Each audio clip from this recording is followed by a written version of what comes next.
What's up, guys and gals? It's Griever back here, bringing you guys Record of Ragnarok, also known as Shuumatsu no Valkyrie, Chapter 47 review. Now, I know some of you might be disappointed I am not doing a live reaction or a live stream this time for this particular chapter, but actually things sort of worked out. If you want to know what happened sort of with that, definitely go check out the One Punch Man stream that I did earlier on tonight. And that explains it in the first like 10-20 minutes of that stream, so if you're curious. But at the end of the day, I'm sort of glad because this is the Buddha backstory, or at least part one of the Buddha backstory, right? Now, for those of you who don't know, I am sort of edging on the fact that not a Zero Fuku fan, but more of a fan of the concept that, and my theory is that Buddha is going to try to save Zero Fuku from himself.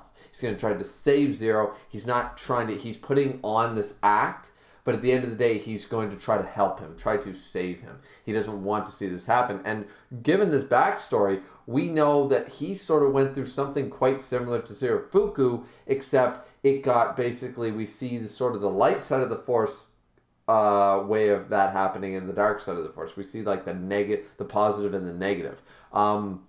Because in this way, we do not see in this backstory, and this was pointed out to me by Missed Content, it's only part one because we don't know how he then became a god. We know that Buddha was now, in this interpretation, he was a human man and blah, blah, blah, and he went through all that stuff, but we don't see him become a god. We see him achieve enlightenment, and we see him go through the way that he did his life, but we don't see how he exactly obtained godhood and ended up here in Valhalla. So, but the beginning of the chapter actually shows us, once again, it's a bit of a they fight.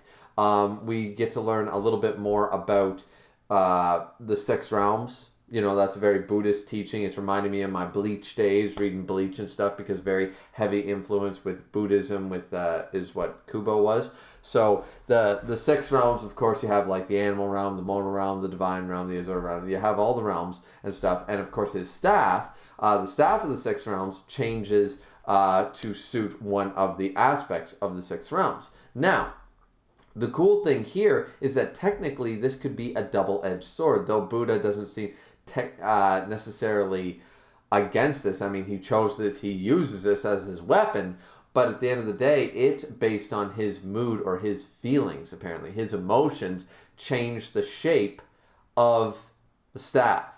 So he can't actually control. He can't all of a sudden go, okay, Azura, version, like staff number 6, so Azura form, He has no control. The staff has a will of its own. Of course, this could be suited very well for combat, but it's also a double-edged sword because it can have a lot of grand power, as we see here, but at the same time, Buddha can't control it necessarily. So we might see the fault side of that in the next chapter. I'm not sure. Also, it is sort of ironic that when they went to the when it changes form from the shield into the animal realm, the big mace from the animal realm, it led me to believe, once again, sort of seeing the parallels between Heracles and Buddha here, because Heracles, of course, classically fought with a club or a mace, like a big bludgeon weapon, which is what this is, this long-winded mace, and also the fact that they're both, of course, the half-gods, technically speaking, and the fact that it's the animal realm, and of course, Heracles, the Cretan bull, the lion, all that stuff. So I saw a lot of that in this particular form of the staff. But either way, and then Zero Fuku, of course, after being stopped and everybody being shocked, and Brunhild explains about the six realms of Buddhism and how the staff works and etc., he ends up turning his giant arena-crushing axe into a giant death comb. It's a giant death comb. Now, for those of you who don't know, a comb is very significant in a lot of Japanese mythology. Of course, there was the whole the comb of what's her name, Izanami, or whatever, the comb that she had or whatever and stuff like that. Like, the comb is not just a simple yokai or whatever, but the comb is prevalent in a lot of Japanese myths and lore. So I can understand sort of why they're doing this, because it is Bishamon, and technically it's Zerofuku, it's the 7 lucky gods. So I see the significance, but it looks so funny seeing this. Like, it looks like a simple comb in my dad's friggin' bathroom drawer, but meanwhile it's got like, it's a death scythe, and it's like, so Zerofuku, of course, is still wailing around like an angry teenager and stuff. And that's another prevalent thing here, is that apparently Buddha is considered the history's greatest. They use adolescent. I would use the term delinquent or rebel or anarchist or fight the power. Adolescent seems just weird, but either way, so it's basically the battle of the bratty teenagers, pretty much.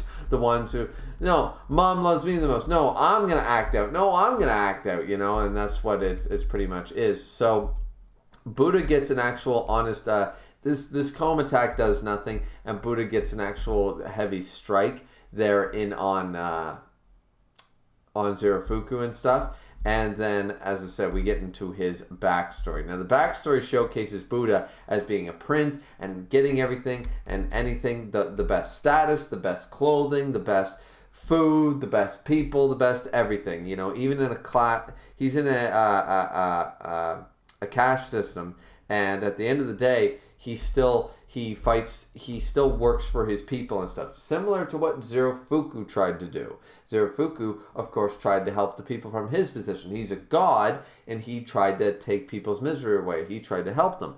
Buddha did a similar thing. He was even blessed by the gods that said this man will one day rule the world, blah, blah, blah. And but even in the slums, we see in the slums that Buddha was trying to help people, like in the slave, you know, because he's in the caste system and stuff. But he tried to help everyone at the bottom of the pyramid all the way to the top. And that's really, really good on Buddha to do this. But it is reminding me I'm sort of seeing the parallels with Zerofuku's story, right? Now, he thinks that everything is great and stuff. And but he has his hesitations. He has his moments where he's thinking like he's held down or he's held back, and this is just how destiny works. This is how he has to be and stuff like that. And he sees that. Now he goes to visit another one of his friends, because he's a prince of one section of India that used to be India, and then there's of course multiple kingdoms within India. You know, India was quite larger, and his name is Jataka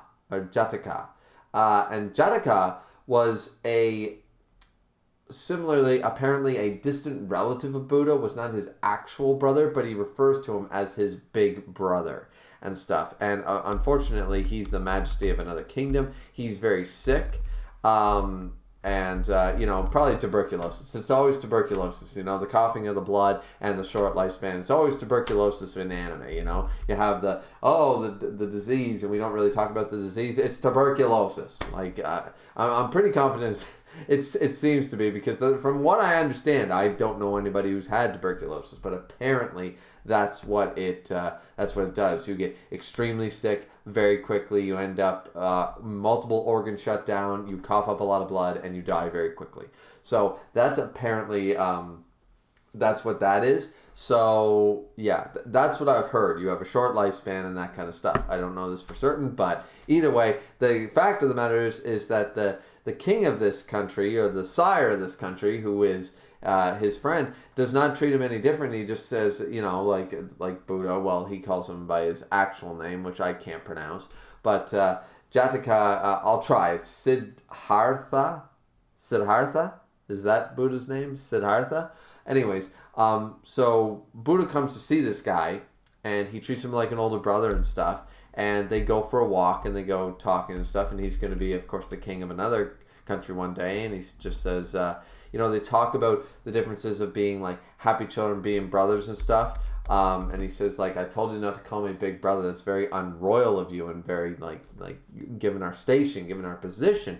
And he goes on to say, like, well, I saw these kids playing in the streets, and this is how brothers interact, and I was a little jealous of them and stuff. And he goes, yes, I understand, but that is not how royalty should behave, but I am glad to hear it.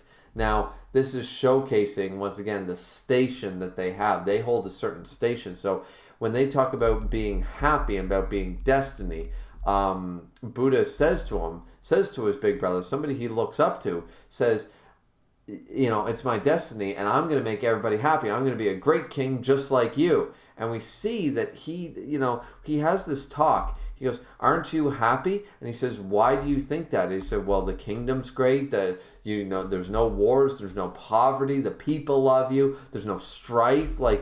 You must have lived a very happy life. And he says, do you believe that I am happy? I'm going to die soon. And at the end of the day, everything that I ever got was handed to me. And I never, I'm living a life for these people, but I'm not living a life for me. I never got to see how it reminds me of the Pocahontas song, The Colors of the Wind, with the whole how high does a sycamore grow? If you cut it down, you'll never know, what's in the river, what's there, what's this, that kind of idea. And it's the exact same thing with this character. He's basically saying there's a river that runs through my kingdom, and I've never seen the end of it, either end.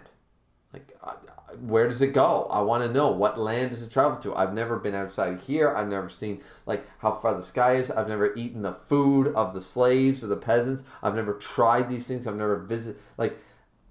I'm not living a life that I wanted to live. I did this because it's my duty and it's my destiny, like Buddha's. But this was not a life for me. This was a life for others. And he goes on and says this, but then he tells Buddha to sort of forget it. He regrets not ever being able to live a life for himself. I'm sure he's not unhappy with the progress that he made in his own kingdom, but he is lamenting. It's not necessarily regret necessarily. You could call it regret, but it's more lamenting the fact that he did all this because it was expected of him. The people around him needed him to do this, so he did it. Sort of like the unsung hero, the hero that I forget what it's called, but the hero that doesn't want to be a hero, that it's forced upon them. They have to lead because nobody else can. They don't want the position, they don't want to lead, but they have to do it because it's their job, it's their duty. They need to save these people, and that's how he felt his entire life up until his death. Now, he plays it off for Buddha, but then, of course, he does actually die, and everybody is, going to this grand funeral. And in Buddha's backstory, there are people that talk about him being happy. And the thing about him being happy in this moment is that he remembers the conversation with his older brother, with his senior king, and he's beside himself. He cannot wrap his head around people believing that he was happy, knowing everything that he was told. And here's the problem. Here's one problem, and I'm glad I didn't do this on stream because I'm sure that there were some people that study. I have not studied Buddhism, so I'm not aware of it, of the reason. But he basically achieves enlightenment by coming to a realization that his friend wasn't happy when he died. It was very easy. He realized that he was also stuck. He had been living his whole life. Everybody handed everything. It was a parallel to his life. Everything was handed to him. He had the best of everything, and he went on this naive notion. You can call it naive notion of, I'm going to be a great king. I'm going to help all the people, and I'm going to have a great prosperous kingdom just like you. A couple of words about thinking that he might not be living his own life, but living a life for others instead, which is the parallel between Zerofuku and him, because that's what Zerofuku tried to do. Buddha, at this point, you could argue, this is where the Enlightenment, though, feels a little cheap, that he took one simple look in the mirror, and I was like, boom, now I'm Buddha. Now I have enlightenment. I don't really like that. Seems too easy. And a lot of other characters in this series should have been able to do that. Every other backstory most of the other backstory characters should have been able to do this then, by that logic. Zerofuku should have reached enlightenment then, by that logic. But I think what we're seeing here is a parallel to the dark side of gaining enlightenment. I think we're seeing that a little bit here, because right before he goes into this depth of despair, he goes on the same line as Zerofuku with the whole, like, whose life was I was living? I had everything handed to me. Like, I'm doing all this for them and nothing for myself. I'm not living my own life sort of idea. And instead of going inwards with that, like Zerofuku did, Zerofuku tried to help everyone even at the cost of his own self. Right before Buddha is about to do that and become a regretful person like his older brother Jakata, he recognizes it on the way to his funeral that that's what he has been led to. That's what he's doing. He's going to become a Zerofuku, leading a life for others and not for himself and what he wants. And he achieves enlightenment. He's like first stage Zerofuku. That's the way a lot of people are going to argue that no, that's not what's happening. But I see it pretty much clear as day. There might be a little bit of cloud cover, and I might not be explaining it very well, but I hope I am, because I'm seeing it. I'm seeing the parallels between the backstories, that Buddha was doing this and he was going to become a human Zerofuku.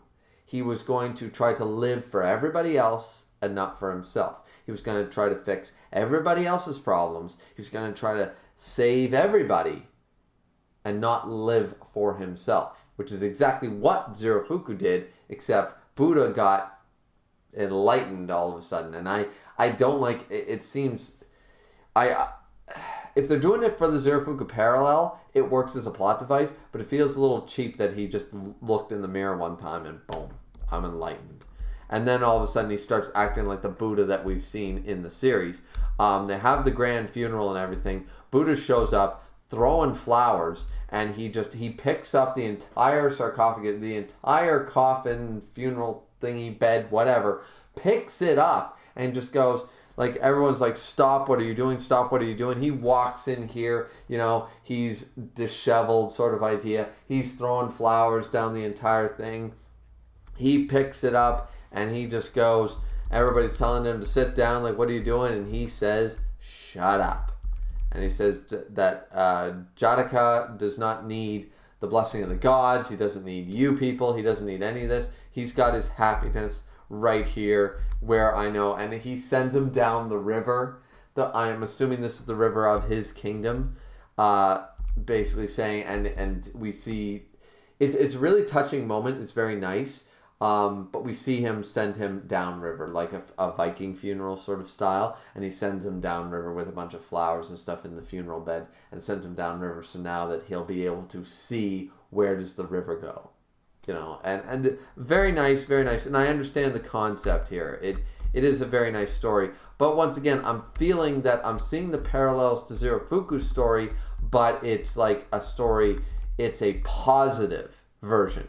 If Zerofuku turned out well, had some tragedy, but it all turned out for the best. And I'm also seeing the parallels to Shiva and Rudra's backstory a little bit here. A friend who lost a friend sort of idea for circumstances, blah, blah, blah. They both tried to do what they could, but in the end, this happened and it tore them apart, like whether death or a fight or whatever. At the end of the day, it tore them apart and it hardened the other person. And it was Rudra for Shiva, and now it's Jakata for Buddha, So there's some parallels here that we can make.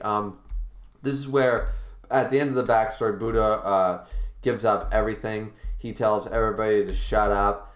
He constantly tells people to shut up, and he slowly gains followers somehow by telling people to shut up. They're going to sacrifice a little girl, tells them to shut up. If the gods want, because they talked about the gods, and they said, if the gods really want to come down, then I'll take them on. And then we end the backstory before we see, because I'm thinking that something must have happened, because unlike Heracles' backstory was completely poetic license and interpretation for this manga, so I'm very curious on how they're going to do Buddha, because Heracles was a literal half-god, a demigod in true mythology.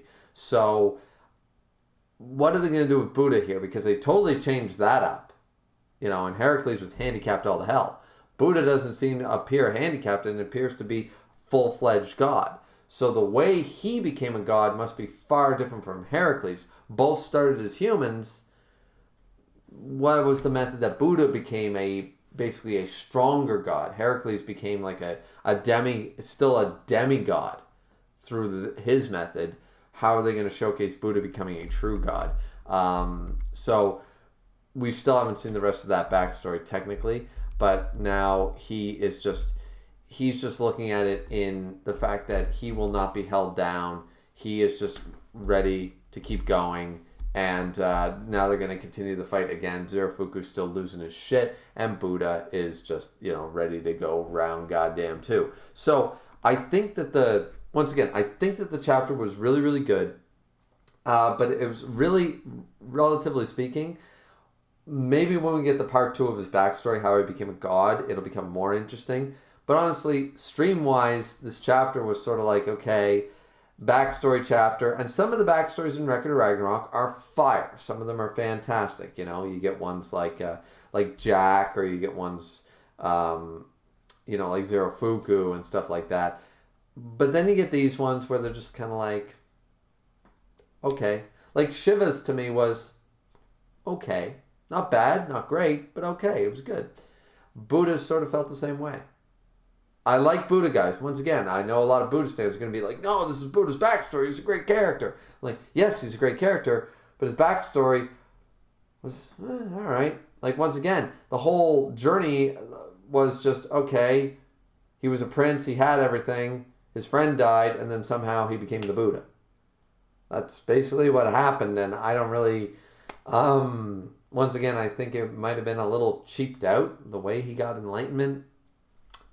Not sure, but that's just the way it feels. Like there wasn't hours of meditation, there wasn't a bunch of like years of training or years of discipline or like discovering something meaningful and going through this whole journey. It was literally, my friend died, he wasn't happy, and now I realize that I won't be happy if I do the same thing.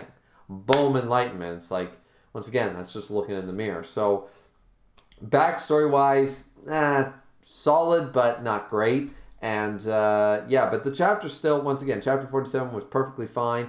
We're jumping back to the fight this chapter in chapter 48, so I imagine we're going to continue the fight for the entirety of chapter 48, so that'll be really cool. But what did you guys think of the chapter? Like, comment, and subscribe is always very much appreciated, and we will see you guys back here next time for chapter 48. As I said, probably do that one as a live stream. This one was a bit of an exception. But so don't forget to, we're getting to 600 subscribers next month, so make sure to hit that subscribe button because that's my goal. 600 subscribers in the month of June. Drink responsibly as always. We'll see you guys back here next time. Peace out.